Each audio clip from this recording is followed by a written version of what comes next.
Welcome to SEC Football Live here from the Full 40 Sports Network. That is Stephen Godfrey. I am Braden Gall, and you can get to us on the Twitter machine at Braden Gall and at 38 Godfrey. I'm still on the Twitter machine, Stephen. I'm not leaving. I'm going down with the ship. It is where all of our people are talking about college football during games and other things. So I'm there. How are you, sir? I hate it, but I haven't deleted it yet.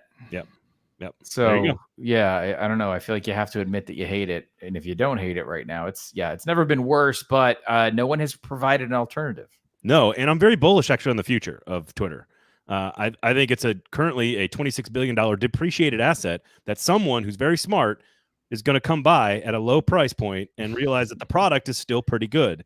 And as soon as you take away the one guy who's making all the bad decisions, the product will go back to being good again with moderation. Maybe. That's my bullish prognostication on Twitter. There you go. All right. So on the show today, Auburn and Arkansas. What is LSU? What is South Carolina? Arch Manning is in. A bunch of contenders finally got tested in the Power 5 level. Ole Miss, Missouri, Alabama, also Georgia with Kentucky, Tennessee and Oklahoma this weekend. Arch Manning, as I mentioned, is in for Texas. What the heck's going on with Billy Napier? A lot of stuff going on. I do have a question about AI, though, to start the show, because, again, my goal is to start the show in the most unpredictable way possible for all SEC football fans and for yourself. But before I do that, quickly, you, of course, can be found with your partners over at splitzoneduo.com. Tell everybody quickly if they want to support good friend of the show, good friend of the Full 40 Network, Wes Bowling and his family through some medical issues.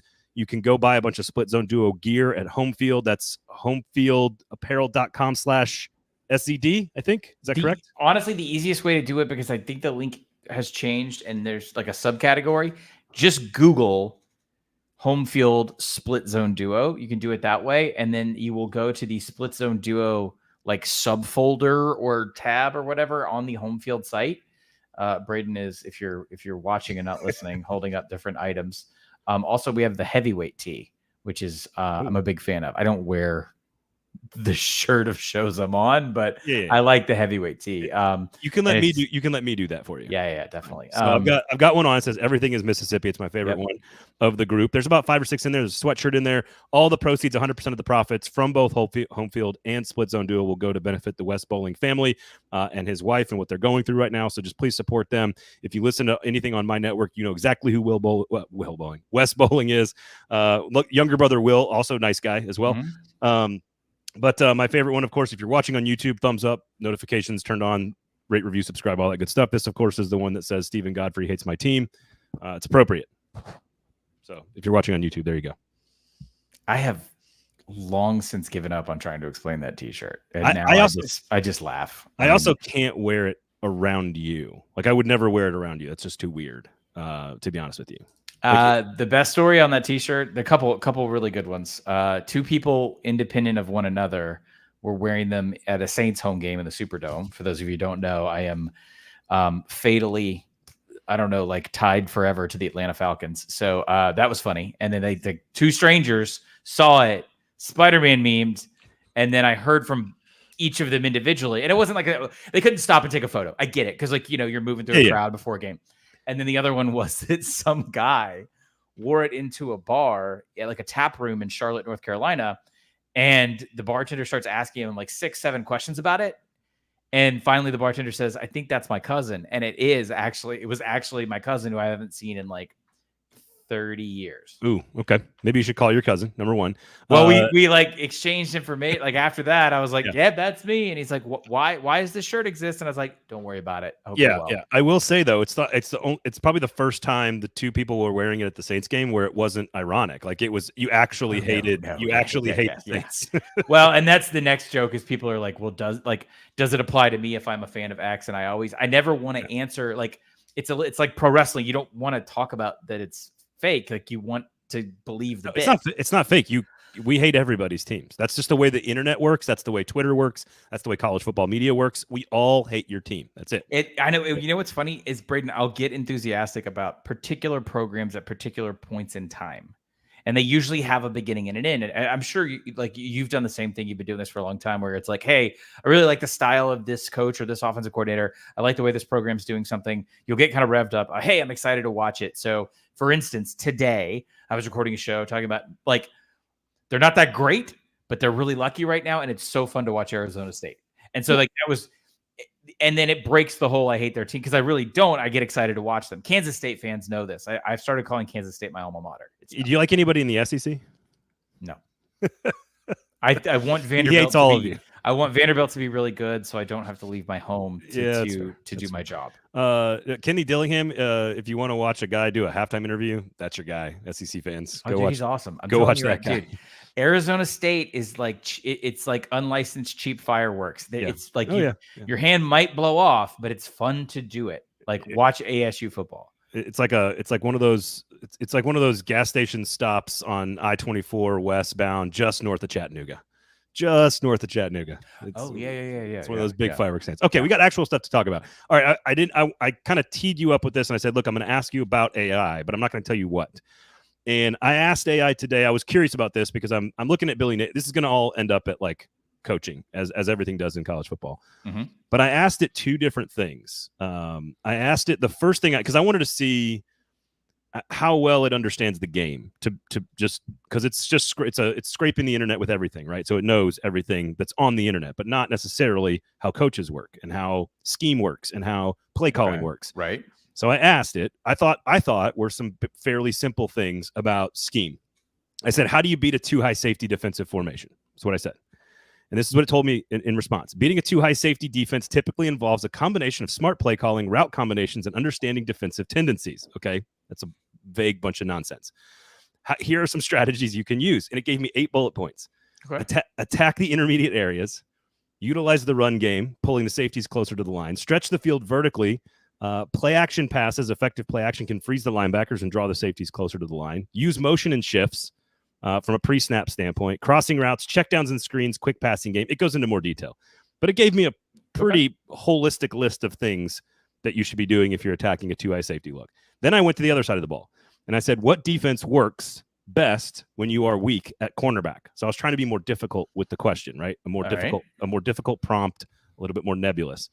He goes right into the robber techniques at safety. This is OpenAI, ChatGPT. Zone coverage schemes help protect your weaker corners. They can focus on specific areas instead of man-to-man responsibilities.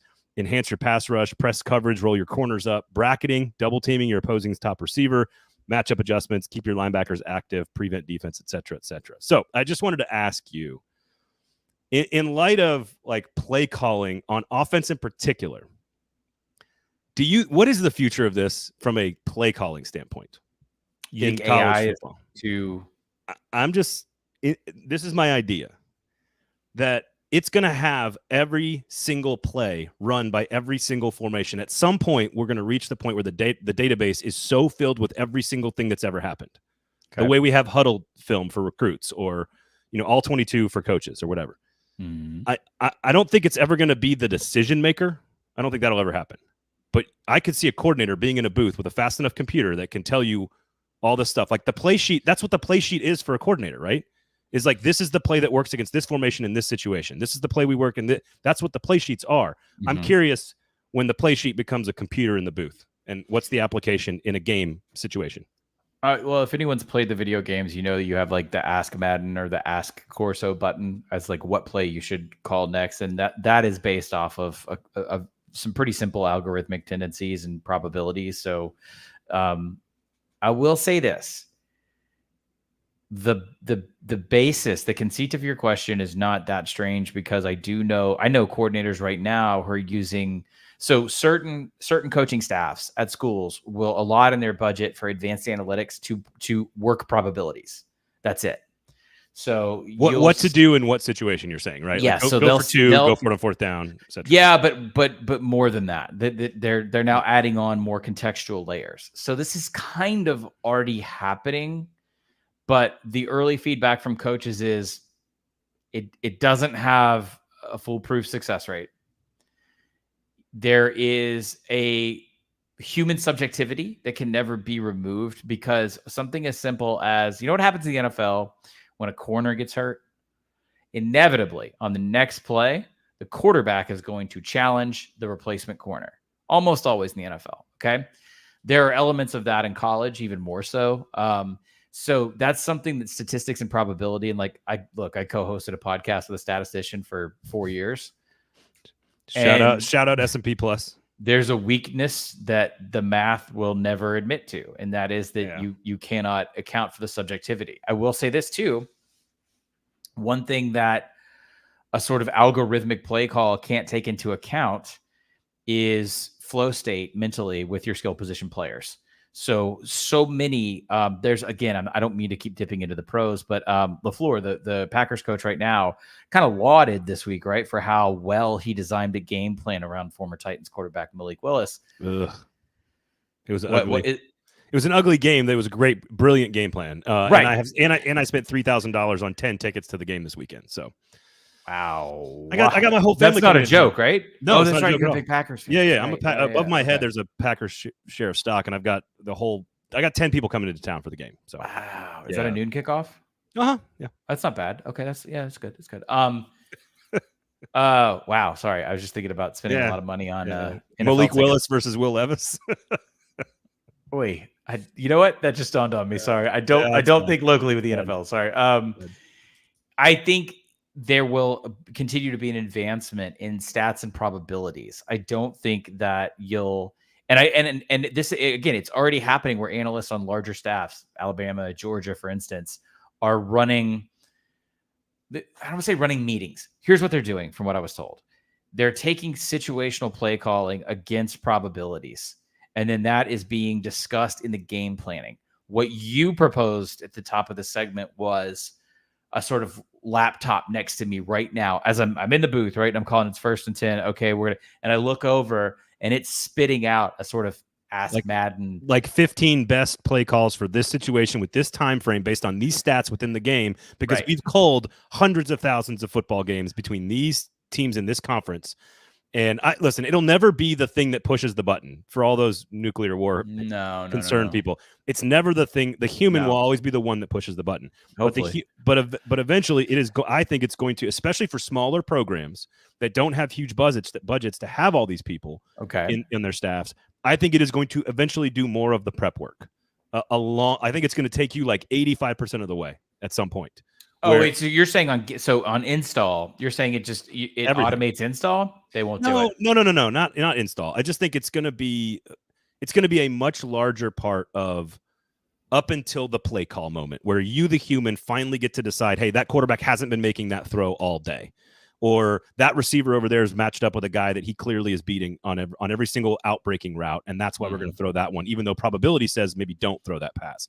So I just think it's going to be – I've been playing with it a lot. I've been studying it a lot. As somebody in the media, it's just something that I care about and I'm interested in. And we see analytics departments. The general manager at Alabama is making $900,000. That's going to be a $2 million job soon. Everything is going to get bigger and faster and more powerful, and that includes the computers. That's all. Just curious. Are you familiar with Catapult? I'm not. No. Okay, Catapult is a software, and you'll often see it you'll see players in practice. Sometimes if you go out and visit a practice in the SEC, it looks like a girdle or a weird vest. GPS tracking stuff? Biometric software in real time. Yeah. So in other words, one of the big kicks on this, when it's about 10 years old at certain programs now, and they've updated and advanced how accurate the biometrics are. The idea behind this was to remove the subjectivity behind perception of exertion and actual exertion, meaning how hard are you going in practice? Well, how hard are you actually going? Yep. Rather than me yell at you like an old school coach and hurt our learning dynamic, our teacher-student dynamic in coaching, let's find out how hard you actually went and what your body's going through, and that'll better help us coach you. That removal again of the subjectivity, Braden, is what you're talking about. It hasn't produced a ton yet because it doesn't measure psychology. No. So it never will really. The gray will always create enough of a variance to where you can never be wholly reliant on any automation. I agree. The other area it's going to be big in is scouting. To your point, it's going to, like that GPS stuff and that biometric stuff, it can actually tell you which hamstring you're using more. Like, sure, hey, your left hamstring is 85%, your right hamstring is 90%. Mm-hmm. We can see that in real time and know that we need to treat that one more, and then your recovery time is better. Yes, it's going to be it's going to infiltrate every aspect. There's too much money on the line, as we are about to talk about Billy Napier making $26 million to not coach. There is too much money on the line for ADs, coaches, players, fans. God, the dream. The buyout life is so real, and there's too much money on the line for them to not remove some of that human element. I think it's going to happen. So I just wanted to see what you thought about that. So no other show is going to start like that. Everyone's going to talk about Arch Manning. We'll eventually get there. Which we will do. We'll eventually get there. But Napier is interesting to me. So there's two different conversations. There's what is happening and what will happen, which is they will make a decision to move on him.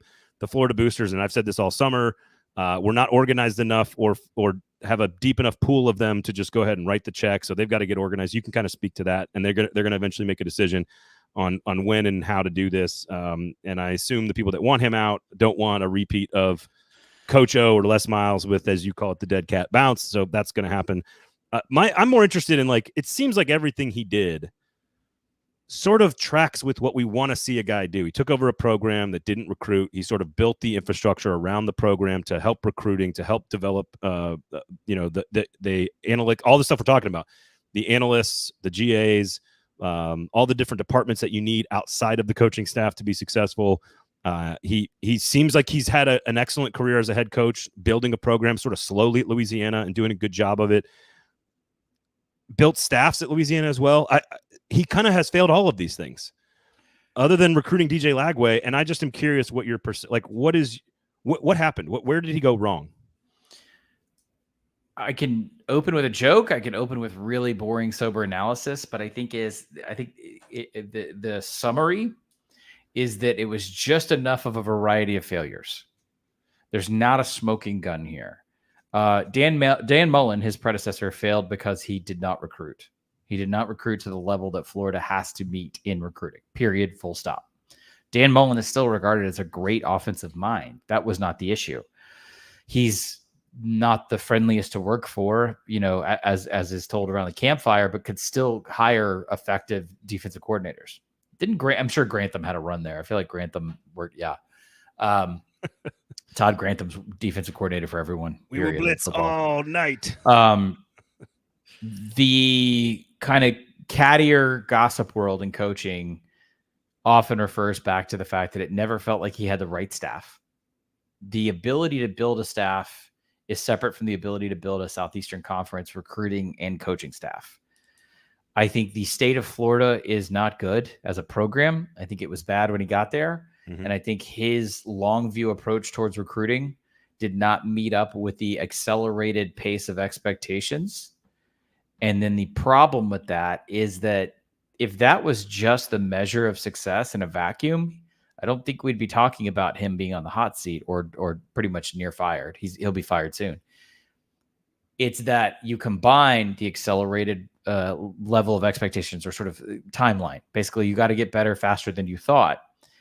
It's that the interim product that he put out in several key moments was highly disorganized, highly penalized, not particularly effective in one unit, picked a journeyman bridge quarterback really to honestly start too much.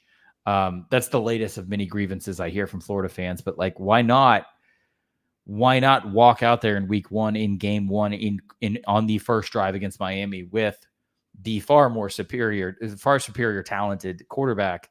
And that way, when you lose that game, which you were going to do, you can say, we're riding with the most talented player here.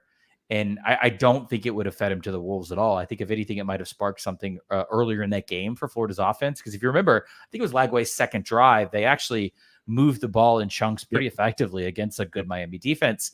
So there isn't a thing where I can just point. I think there was a sort of laconic nature about Napier's evaluation of the program's improvement. The roster was the least talented in the modern era that Florida has ever been after Dan Mullen. And I'll be honest with you, he probably should have thrown Mullen under the bus a lot more than he did in the first 2 years. He's way too nice. In terms of his PR conversations, he's way too nice.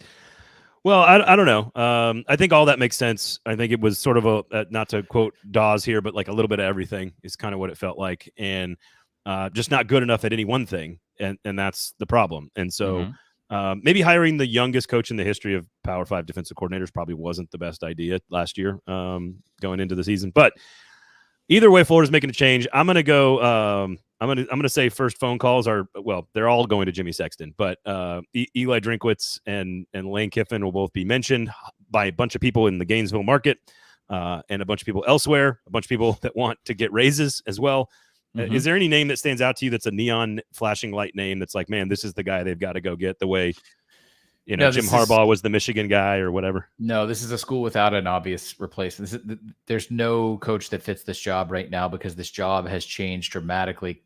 I think the world changed underneath Florida's feet as they stood still. I'm telling a story about Nebraska. I'm telling a story about Florida State. I'm telling a story about I was getting there, Tennessee.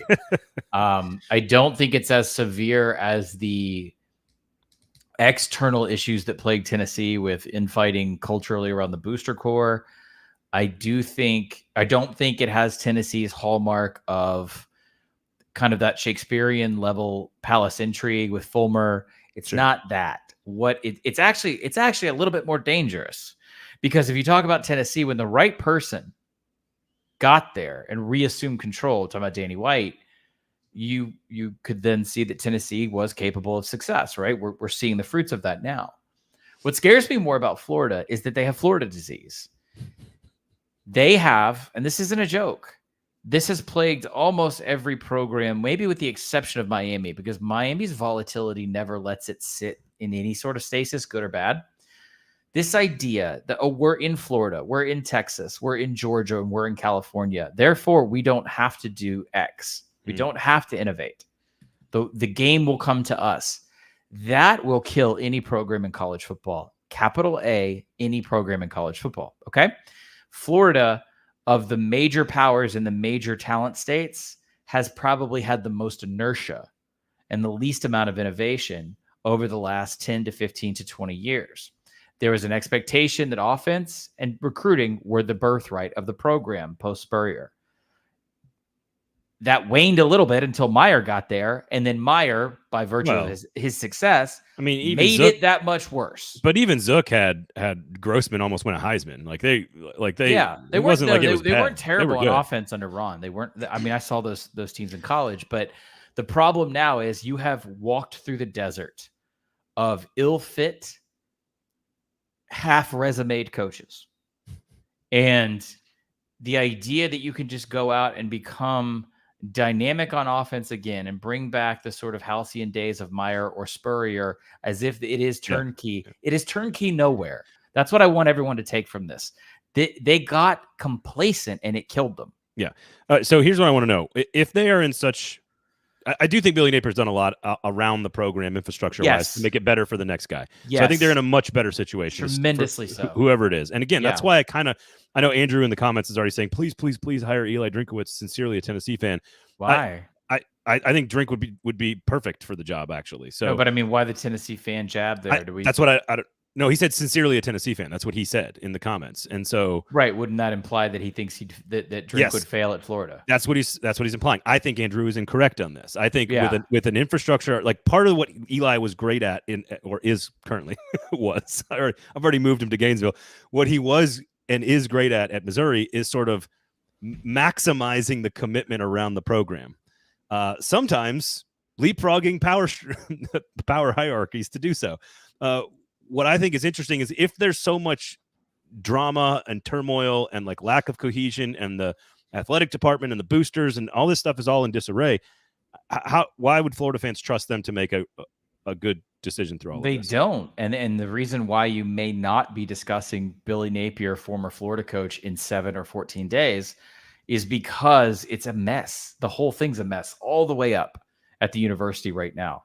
They are plagued with issues that are bigger than football, and there are such things than issues bigger than football at the University of Florida. This applies to every SEC school. You have to have an infrastructure. Theirs is in a very bad way. I don't think that Scott Strickland survives. Oh, Andrew responded here. Vols hate Drink, and they love the rivalry. Think Drink's recent success is largely due to the OC? Wow. Okay. Kirby Moore? Is that what you're saying? I mean, he's good, but he's been very good. You do know that Drink was a play calling OC for a very long time and comes out of that Northwest Arkansas tree. I will give Drink a lot of credit. He evolved past the tropes of where he came from. Oh, yeah. And it has been very adaptable. Also, he's the only outsider that's ever looked successful at App State. And that is a weird canary in a coal mine. And to say hang on, just before say that Heupel is a better X's and O's with a strong quarterback and will put up 60 is hilarious considering the record against Drinkwitz the last couple of games. So I think they got boat raced 2 years ago in Columbia. Drinkwitz has run more complicated offenses than Heupel's system. It doesn't mean Heupel's system is wrong. As you were on Florida. I was going to say Luther Burden is the interesting conversation to have if you're a Florida Gator. And I don't mean the portal. I mean the fact that Luther Burden should not have gone to Missouri. He's from St. Louis, and he should have left and gone to a marquee top 10 program. And throughout all of the building that Drink has done at Missouri, it's not an easy place to win, y'all. Mm-mm. They are SEC in name only. They do not have that fervency that you would find at an Auburn or even a Mississippi State. The culture is very different. It is very Midwest. I'm saying that as a pejorative. I agree with you, but have you driven through the state of Missouri? Like all of it? You mean aesthetically? Cape Girardeau might as well be freaking. I'm just talking culturally. It's got a lot of. I'm talking about Missouri as a university culture. Okay. The idea of keeping someone like Burden in the fold as long as they have, because you got to re-recruit him every year, right? I think is very telling, because there hasn't necessarily been a discernible aggressive strategy on Napier's part to win the way Florida wants to in February, which I know you could say recruiting. You used to be able to say that as a shorthand. Now we recruit all you have to explain freaking year long. You got to win in May, Steven. You got to win.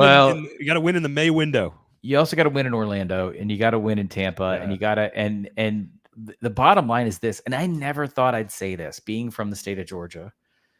I never thought I'd say this just by like my age and how I came into the sport. But Florida has to solve Georgia, not the other way around.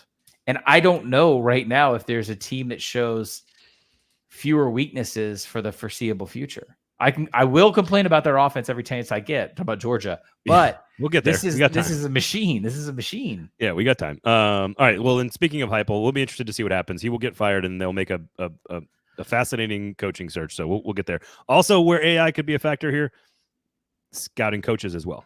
Just that'll never happen, because the AI is that's not the grumpy booster who wants to write the check because he got charmed by, or not charmed or stiffed or whatever by the right coach. No. You're not gonna let the boosters know that you're using AI, but you're gonna be AI might be better than some of the AD moments I've heard of in the last 5 years. Like shout out to Mark Ingram at UAB.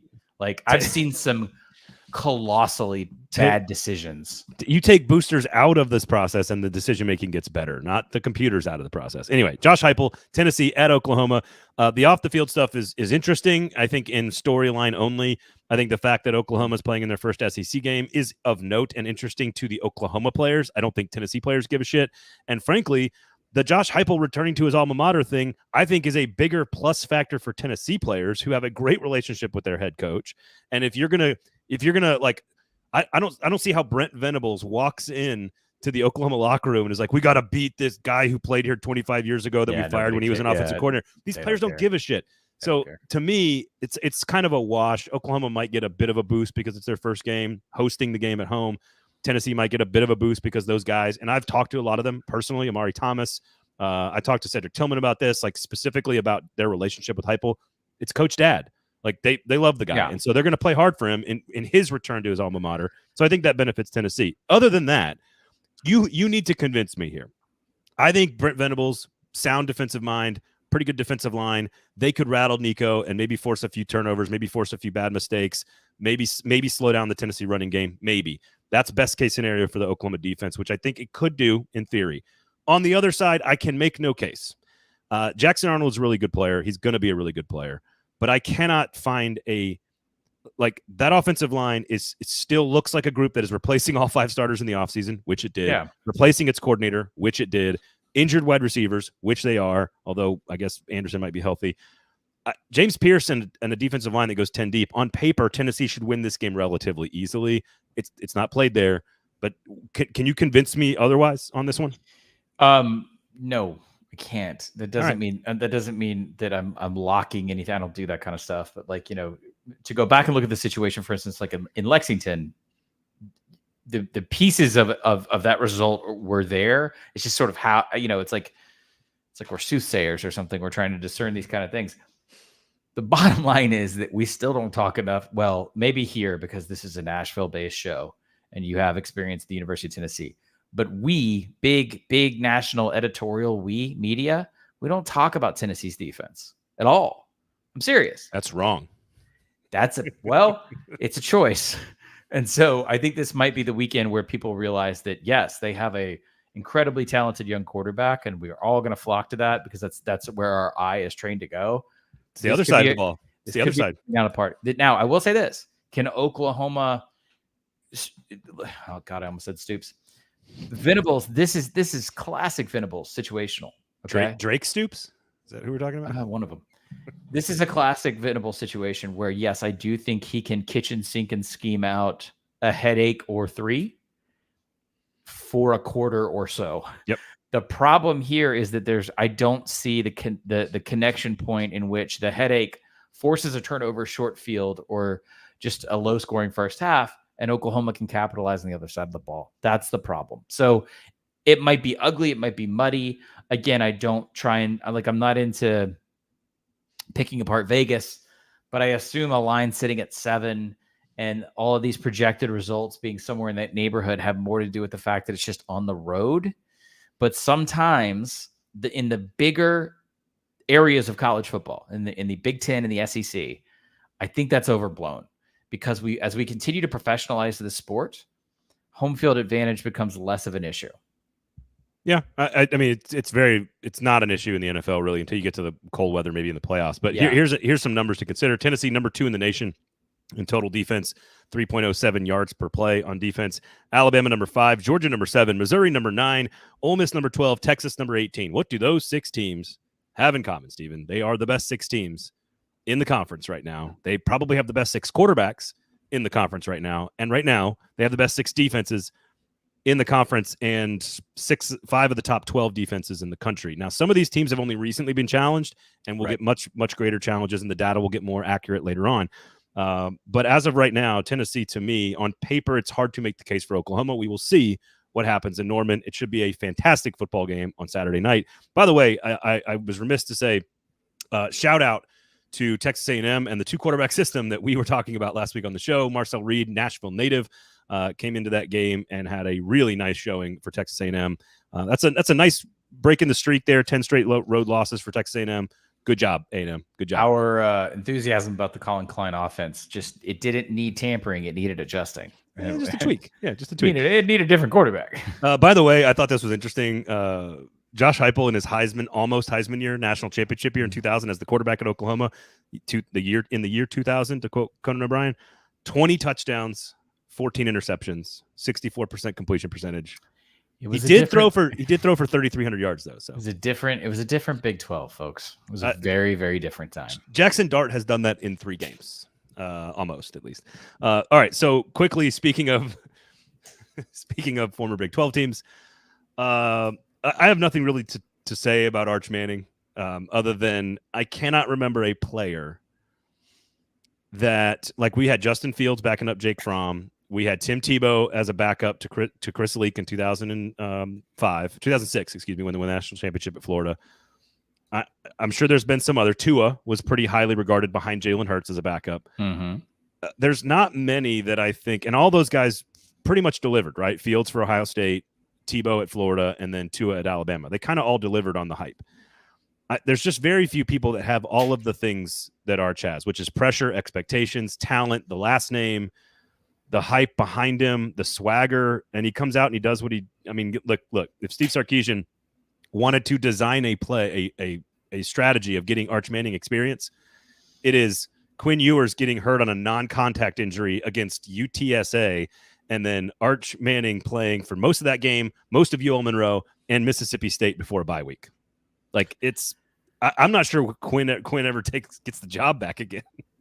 Well, that's one thing I wanted to make sure of before we launch into this. Official status does not have a return like a hard and fast date, correct? I don't believe so. It's supposedly an oblique, right? A weird oblique injury. Yeah, I'm double checking this before I kind of launch in. This was the dude. Look, only Texas could reap negativity from a bounty of riches. And this was the only doomsday scenario that I could cough up when we were doing preseason stuff about this program, which was a quarterback controversy. Like, I don't say it laughingly, but it doesn't create any. I think both of the quarterbacks are fine together. Like, I don't think Quint Ewers becomes like a poison pill in the locker room. No, I don't think that either. But I also think that the mood shifts dramatically if a completely healthy and cleared Quinn Ewers is now the backup quarterback because he didn't lose the job. I think that's a major issue. Is Arch the future? Goes without saying. He's pretty good, dude. The wheels on that child. He's pretty. I don't care about his last name. The wheels on that child belie the last name. I cut my teeth in this business covering a Manning. He runs faster than anyone in the family. He runs faster than Archie did. Faster than Cooper. Cooper was wide receiver. So it's crazy that he has that kind of speed because his uncles are like comparatively clawed-footed. Yeah. Oh yeah. Well, again, Cooper's his dad. Cooper was the wide receiver. He was the fast one. So, the funny one. And you could see the confidence on this kid. Like, it's all there. And if you're going to step into a situation again, UTSA, UL Monroe, Mississippi State bye week, Texas roster number 1 in the nation, Steve Sarkisian's offense, pretty good situation to step into. Just wanted to point that out. Would you? All right, let's game it out a little bit further because that's all fine and good and makes sense. But the sum total of that on-field experience would then take you to, I'm trying to remember the actual major opponent at the end of that. Well, it's Oklahoma. They'll play Oklahoma in the Red River Shootout. Okay, River. And then it's Georgia the very next week. The double bye is throwing me this year, just as an aside. Totally fine with if you want to ramp Arch up and you feel confident about it. And this is, let's just say, like, we're all being truthful with one another here, as in Texas and the media. Like, Ewers takes a long time. It's a tricky injury. Like, I'm a Braves fan, and I know a lot of Braves fans listen to this. Sean Murphy, one of the catchers, had this oblique injury, and it was like every 2 weeks, it was like, he'll be back. Wait, he's not. This is tricky. It's harder in that sport than it is because there isn't as much rotation. But this is what you use to throw the ball. As I was asking somebody about this, I was like, this isn't, in the world of non-contact injuries, it's not a knee ligament, which is great, right? He's going to come back. Right. It is going to be annoying for a long time. So let's game this out. By the way, we have called Oklahoma on the show. Go Mets, by the way. Yeah, it's hurt. You know what? Sim to the end of the season, please. I'm aware. The season series is tied 5-5. They got a 3-game set in Atlanta. I'm done. Like this. Oh, you're out? I'll hijack. I'm so exhausted by this team this year. All right. Go back to we lost Quinn Ewers. The top 7 hitters on our team and the top pitcher. Excuses. It is a picked apart zombie corpse. Win a ring. Come talk to me. Are you going to take this kid into Red River and Georgia? No. Here's what I think is going to happen. Ewers is going to come back into the game for Oklahoma. This is what I think is actually going to happen. Ewers will start, and then there'll be a moment at some point in November or in the I think it's at A&M or the SEC championship game, something along the lines where, to me, that is the bigger concern. I don't think if Arch Manning keeps the job that there's like locker room discontent. I think it's if Ewers goes back and has a few of those Texas Ewers moments where they struggle against TCU or struggle against Houston or those kind of games that they've played with where they played with their food. I think they're going to lose at A&M at the end of the year. I've said that all summer.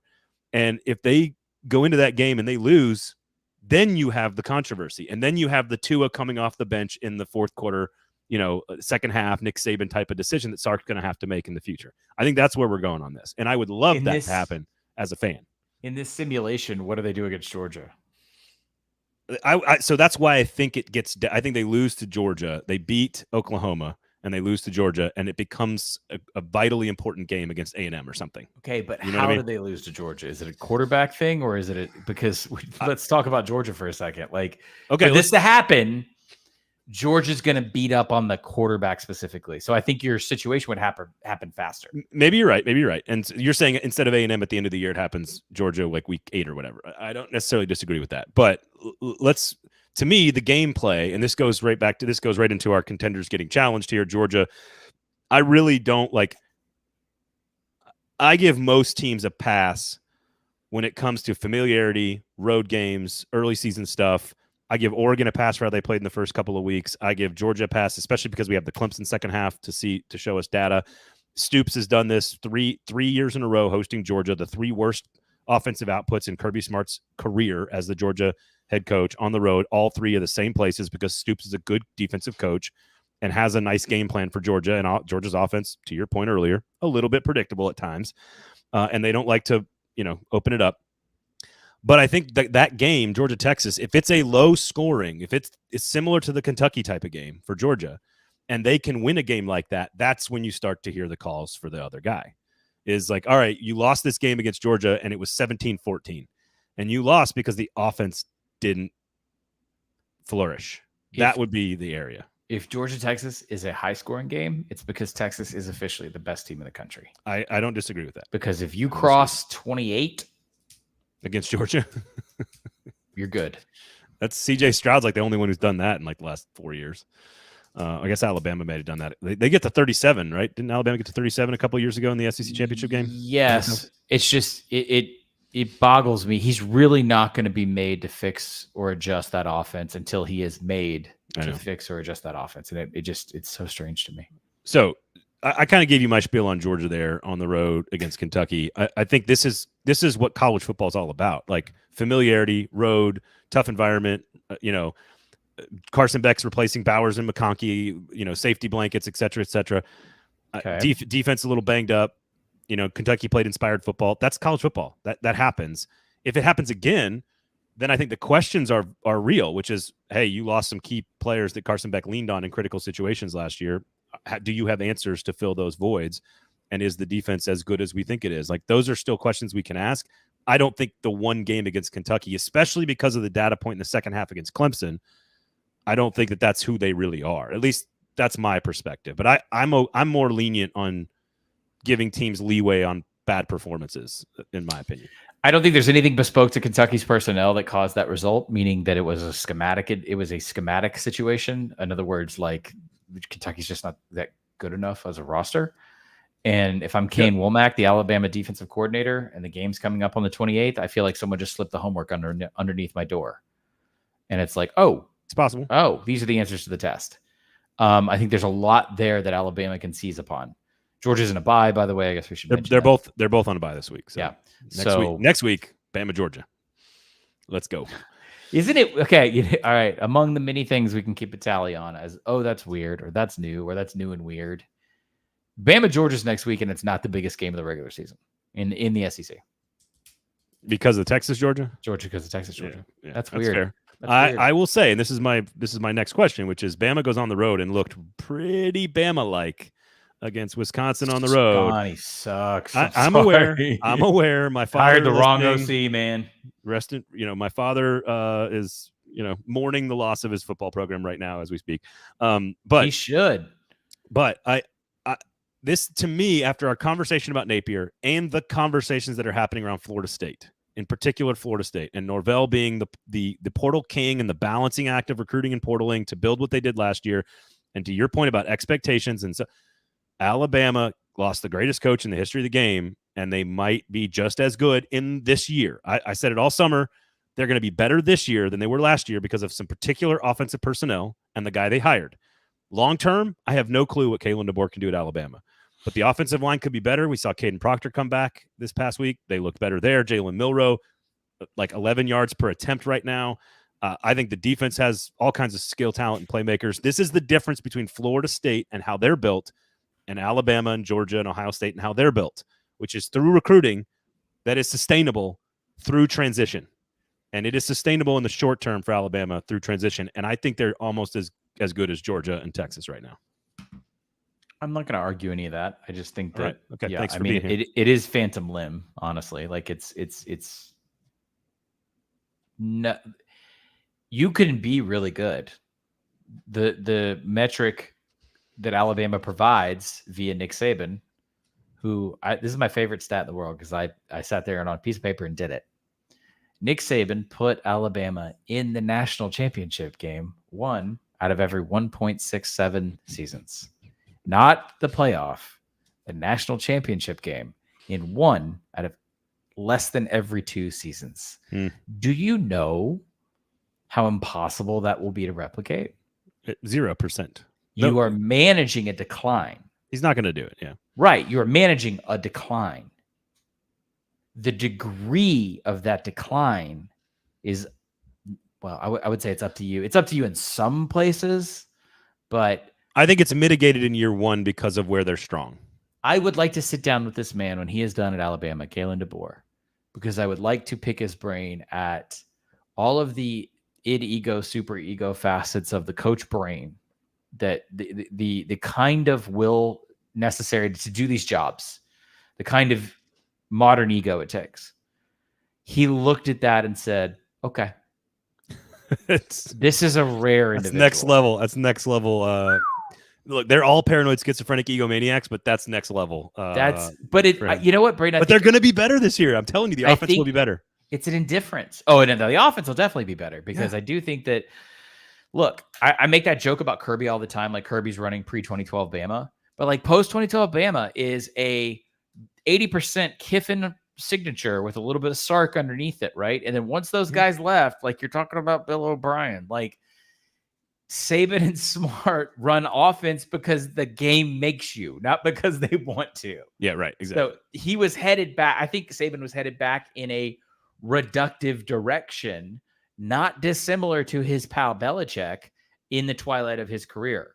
Now, that was not the reason he quit, but I definitely think it was headed south. And I do think you're onto something about I mean, my God, look, dude, what DeBoer did with that volume of transfers that fast on that Washington roster, it's pretty amazing. Yeah.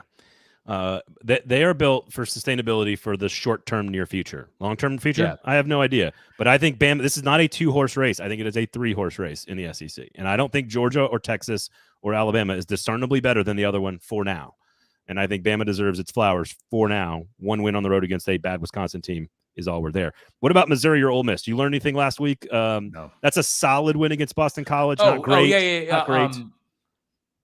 I liked I actually kind of like the Missouri's defense. Like, okay, number 9 in the nation right now. 3.5 we yards fed to play. something to you. We fed you a Thomas Castellanos, and I think they acquitted themselves pretty well. I think they were effective. I think they were sound.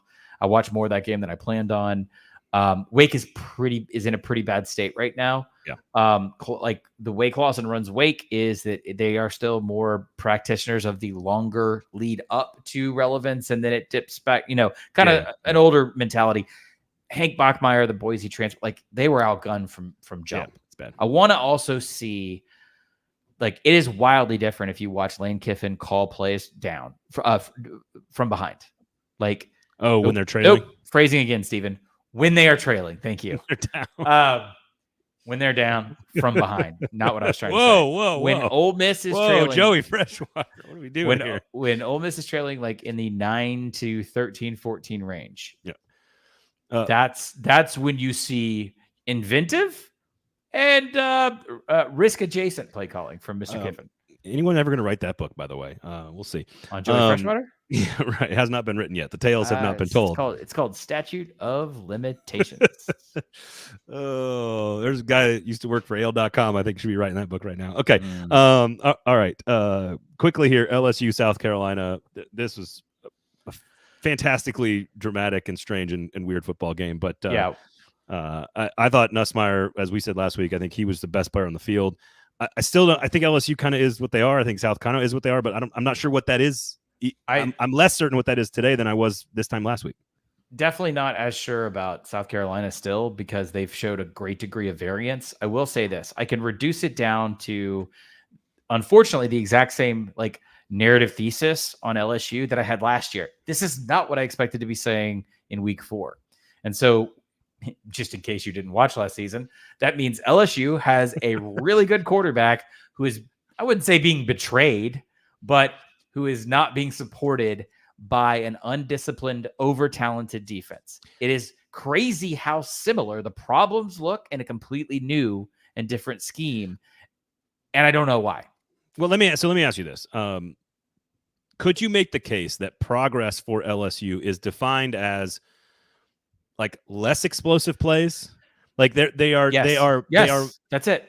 Like they are more, I'm saying from last year to this year, they are better. Okay. Looking for most of the game, and then they look like Braden, 2023 LSU defense. Did you watch the Nichols game? But I did, and they look less consistently bad. Is that what I'm saying? It looks like some young, talented pieces not fully fleshed out in the system yet. Breaking down in some, especially in the run with Sellers and why is the running back McDowell? What's the running back's name that's escaping me for South Carolina? He had a really good game, and those guys, it just broke down, but it's breaking down less is what I'm seeing. Okay. I don't know if that's good. It's not, but I also don't know what South Carolina is. Like they could be 3-0. They could be about Raheem Sanders. Yes, sorry, Sanders. Yeah. Why am I Rocket Sanders? What am I doing? They should be 1-2 right now. Okay, hang on. This weekend, I do want to say this. You better blow out UCLA. It needs to be clean. This is a very bad roster, just so you know. Like, I've seen 2 UCLA games. I don't advise doing that. This should be 24-point favorite. Yeah, this should be that plus. This is going to be. Oh man, am I going to say this? Yeah, the next 2 weeks before you go into the bye before Ole Miss, you have UCLA and South Al. They're going to be in a lot closer in the neighborhood of a challenge. You just need to be consistent, and you need to be schematically sound on defense. That's yeah. I'll eat the crow on Nussmeier big time. Did not think he was as good as he is. But when you ate enough crow last week. Well, I mean, he's consistently good. He's also the reason that they didn't lose that game. He's also that and the rest. I was gonna say he's almost the reason they lost the game too, with the interception that he threw. It's the only bad pass he threw the whole day, really. But then he got depleted because he went emo. All right, what? He was whiny. No. Like the South Carolina player whose name escapes me right now, they called off the pick 6 that would have given South Carolina the game because Nussmeier throws the pick and does this thing that drives me nuts with young quarterbacks. He throws the pick that's still coming from the far side of the field in his direction, and he's like, not full surrender Cobra, but he looks down, he's frustrated, and then guess what happens? You're a defensive player in a live ball situation. I got you. So South Carolina decleats him, and they called it. It was a 15-yard penalty that negates the touchdown. Yeah. So emo is not the same as whiny, is what you're saying. I got you. It's a little bit. You could be. There's a. Yeah, I have a 7-year-old daughter who's both. Yeah. There's no question about that. So let me get this right. We have emo targeting last week in the SEC. Mm-hmm. We had a butt targeting in the SEC. No, sorry, emo roughing. Unsportsmanlike. Yeah. Emo unsportsmanlike. It was a blindside block. They said emo unsportsmanlike. We also had a butt targeting in the Florida A&M game. Butt targeting, where the guy's crown of the helmet hit the guy right in the butt, and then they called it targeting. I saw this, not to go, this is my loose tie to get this into the show. UCLA game last week, they're not good. Indiana, fun. But they called a roughing the passer penalty on a sack. Oh, I did see that. I have never heard, how can it be a passer if the football never is thrown? Don't understand. I don't understand. And the broadcaster's like, well, but he was in a throwing motion. And I'm like, what? Since when is that a thing? Yeah, I'm not saying it's a trend or conspiracy right now. I have seen a series through about a month of college football of bad quarterback protecting sort of centric decision making in those calls. I don't like it. All right. Okay. All right. Let him get hit. LSU is still going to beat a couple people this year that are going to ruin seasons, but I think they're still right there at 9-3. I don't think they're great, but I don't think they're bad. I don't know what to make of South Carolina, and I don't know what to make of this season under Shane Beamer. Like, there's serious signs of progress with the defensive line and the talent. They've got a young quarterback. If they're actually going to be patient, this could be something interesting by the end of the year, but I don't know what it is right now. Yes, I am completely willing to agree to everything that you just said in terms of a long view, provided they don't have the inexplicably bad, like inferior opponent loss. Yeah, that's fair. Like Old Dominion, they almost had November 9th at Vanderbilt. Well, they almost. I mean, they got the performance out of their system in week 1. Honestly, like. No. Look, the Old Dominion game I wasn't even referencing because hey, it's week 1. You're making adjustments. You just said, hey, young skill position players making decisions. It's going to be bad out of the gate. If you have the Vanderbilt game specifically, because I'll be honest, as I look at the rest of the schedule, they've got to punch up through most of this. Yep. Like I don't know, Braden. Let me turn that back around on you though. If all things being equal, they lose. Dude, they're about to play 3 top 15 teams in a row in October. That's their October. 3 weeks, 3 top 15 teams: Oklahoma, Alabama, Ole Miss, not in that order. And then it's A&M. Like Vanderbilt's the only team that of the situation I described that it could happen. Oh, you're saying like the monumental upset. No, I agree. Kind of game. Yeah, I agree with you there because they just got to win one of these. What's funny is you said that, and I immediately thought that defensive line could stop Jackson Dart, and that defensive line will pressure Jackson Arnold. That's what I thought about. Okay, so 3. They could challenge Oklahoma. I think they could. This is going to come down to Clemson, to be totally honest. Winner keeps his job. Loser has to go coach. Loser has to go coach at Coastal Carolina. I mean, look, they're going to have wins with Akron, Wofford, and Vanderbilt more than likely, and then that will set them in a situation where they've got to take someone out, and Clemson is the likeliest. All right, then there you go. There's the narrative. The narrative bowl coming up this weekend is Auburn and Arkansas, and this is fascinating to me because the two narratives in the preseason have already been changed for both teams, and that is that Arkansas probably should have won that game against Oklahoma State. Would have been a huge win for Sam Pittman. Taylor Green looks really good. The offense is surging, scoring a ton of points. Bobby Petrino calling plays. All that is sort of different than what we thought about Arkansas in the preseason. That's now been changed. If they were to win this game, it cements that narrative, and it may change the perception of Sam Pittman. May change the perception of Sam Pittman. On the other side, the narrative about Auburn was somebody likes Peyton Thorne better than everybody else. This offense is going to be better. There's more talent around the quarterback. They're surging into a second year where Hugh Freeze normally does pretty decent work. That has now been changed completely because the Calgorithm is everywhere and taking over the fucking sport right now, which is, by the way, a wonderful occurrence. It's like, sign me up for things I didn't expect to enjoy during college football season is Cal Twitter being this dominant. But they go into the road and they beat Auburn. Auburn changes quarterbacks, which is a nice change. It does look like they made the right move there. But if Auburn loses this game, and this game is always weird, right? 51-48 with a weird spike that doesn't happen, like all kinds of crazy stuff. The two narratives are cemented that Hugh Freeze is slipping and the offense can't be fixed and he didn't do any work this offseason, and Auburn's already lost twice to two bad, quote-unquote, bad teams, and Arkansas is, quote-unquote, fixed and better. If Arkansas wins, if Auburn wins, both those narratives that have been established so far through 3 weeks are thrown out the window. And I honestly have no prediction on the game itself. I want to watch and learn and enjoy what could be a beautiful disaster. It's going to be terrible football to watch. I think it's going to be pointsy. I think it's going to be high scoring, and I think no one's going to walk away from this feeling particularly good about their program, including the winner.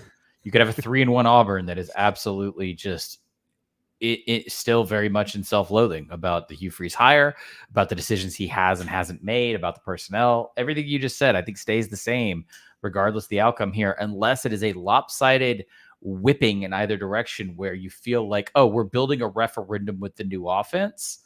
Otherwise, I think it's more of the same sort of mush, because to Auburn's credit, they would measure second-year performance against an Oklahoma before they go to Georgia.